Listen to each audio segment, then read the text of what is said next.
35 anyos na babae natagpo ang patay sa isang lodging house sa Mariveles, Bataan. Tutukan sa report. Isang babae ang natagpo ang patay sa loob ng kwarto ng isang lodging house sa Mariveles, Bataan matapos mag-check-in kasamang isang hindi pa nakikilalang lalaki.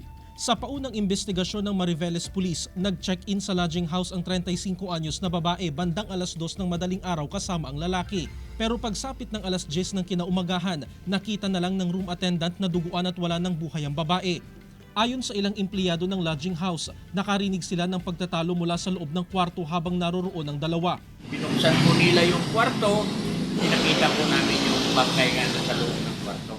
Bukbok yung mukha niya, tapos may nakatakip na unan sa mukha. So, ongoing kasi yan yung crime lab, doctor, dun sa kanyang report, hinihintay pa namin. Hustisya ang sigaw ng kaanak ng biktima.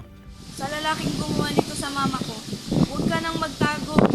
Huwag mo na kaming pahirapan, sumuko ka na. Di ka man lang naawa sa aming mga magkakapatid. Lalaki kaming walang nanay. Patuloy ang investigasyon ng otoridad upang matukoy ang pagkakakilanlan ng salarin at kung ano ang motibo sa krimen. Jeric Pasilyao, 1 North Central Luzon.